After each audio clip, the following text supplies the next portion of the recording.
মন্ত্রিত্ব হারানোর পর এবার শেখ রেহানার কন্যা টিউলিপ সিদ্দিকের বিরুদ্ধে দুর্নীতি তদন্তে বাংলাদেশের পাশে যুক্তরাজ্য। অর্থাৎ এবার বাংলাদেশের বড় দুর্নীতির ঘটনা তদন্তে অন্তর্বর্তীকালীন সরকারের সহযোগিতার আহ্বানে সাড়া দিয়েছে ব্রিটেনের অনুসন্ধানকারীরা। স্কাই নিউজ বলছে, যুক্তরাজ্যের National Crime Agency NCA, International Anti Corruption Coordination Centre IACC অন্তর্বর্তী সরকার ও আইন শৃঙ্খলা বাহিনীকে এ ধরনের বড় অপরাধের ক্ষেত্রে কিভাবে সহযোগিতা করতে পারে সেই উপায়ও খুঁজছে।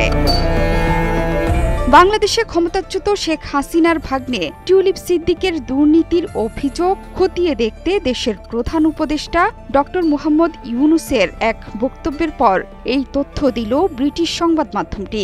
এর আগে স্কাই নিউজকে দেয়া সাক্ষাৎকারে প্রধান উপদেষ্টা ব্রিটিশ লেবার পার্টির এমপি টিউলিপ সিদ্দিকের বিরুদ্ধে দেশে বিপুল সম্পদের অভিযোগ খতিয়ে দেখে তাকে জবাবদিহির আওতায় আনার কথা বলেন। তিনি বলেছেন, টিউলিপের বিরুদ্ধে অভিযোগ গুরুতর, দেশে তার বিপুল সম্পদসহ সবকিছুই খতিয়ে দেখা হবে।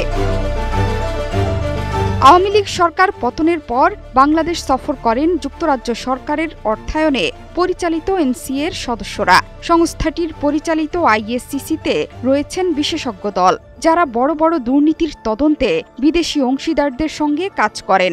স্কাই নিউজ বলছে, অনুসন্ধানমূলক এই কাজের মানে এটা নয় যে যুক্তরাজ্যের সংস্থাটি সরাসরি টিউলিপ সিদ্দিকের বিরুদ্ধে তদন্ত করবে, অর্থাৎ নির্দিষ্ট কোনো তদন্তে এনসিএ বা আইএসসিসি কাজ করবে কিনা সেটিও নিশ্চিত নয়। তবে এর ফলে গেল সরকারের সময়ে বাংলাদেশ থেকে যুক্তরাজ্যে অর্থ পাচার হয়েছে কিনা সেটি খুঁজে দেখার সম্ভাবনা বেড়েছে অনেকখানি। শেখ হাসিনার যোগসূত্র ধরেই সামনে আসছে টিউলিপের বিরুদ্ধের অভিযোগ। শেখ হাসিনা ভারতে পালিয়ে যাওয়ার পর তার বিরুদ্ধে গুম খুনের অভিযোগ, জুলাই আন্দোলনে গণহত্যা ও ব্যাপক দুর্নীতির অভিযোগ উঠেছে। স্কাই নিউজকে দেয়া সাক্ষাৎকারে শেখ হাসিনাকে বিচারের মুখোমুখি করার কথা বলেন মুহাম্মদ ইউনূস। তিনি বলেন, দেশে উপস্থিত থাকুন বা না থাকুন, মানবতা বিরোধী অপরাধের অভিযোগে তাকে বিচারের মুখোমুখি হতেই হবে। এক্ষেত্রে শুধু তিনিই নন, তার সঙ্গে যারা জড়িত তার পরিবারের সদস্য, সহযোগী এবং ঘনিষ্ঠজনদেরও বিচারের মুখোমুখি করা হবে। গেল সরকারের পতনের পর টিউলিপ সহ শেখ পরিবারের সদস্যদের বিরুদ্ধে অবৈধ সম্পদ ও অর্থ পাচারের অভিযোগ এনেছে দুর্নীতি দমন কমিশন দুদক। দুদকের তদন্তে নাম আসার পর লন্ডনে টিউলিপের যোগসূত্র আছে এমন বেশ কয়েকটি বাড়ির সন্ধান পাওয়া যায়, যেগুলো টিউলিপ এবং তার পরিবারের সদস্যরা শেখ হাসিনার ঘনিষ্ঠ ব্যক্তিদের কাছ থেকে উপহার হিসেবে নিয়েছেন। এ নিয়ে তুমুল শোরগোলের মধ্যে গেল জানুয়ারিতে ব্রিটেনের আর্থিক সেবা বিষয়ক প্রতিমন্ত্রী পদ থেকে পদত্যাগ করেন টিউলিপ সিদ্দিক, যদিও দুর্নীতির অভিযোগ অস্বীকার করেছেন টিউলিপ।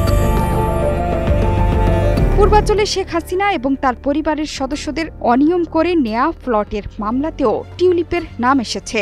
এছাড়া গাজীপুরের কানাইয়ায় অবকাশ যাপনের বাড়ি টিউলিপস টেরিটরি নিয়েও অনুসন্ধান করছে দুদক। এর মধ্যেই গুলশানে সিদ্দিকস নামে একটি বিলাসবহুল ভবনের সঙ্গে তার যোগসূত্রের খবর দিয়েছে ব্রিটিশ সংবাদ মাধ্যম দ্য টেলিগ্রাফ। গুলশানের অন্য একটি সম্পত্তি এবং ধানমন্ডিতে শেখ হাসিনার বাড়ির সঙ্গেও টিউলিপের সংযোগের কথা লিখেছে টেলিগ্রাফ।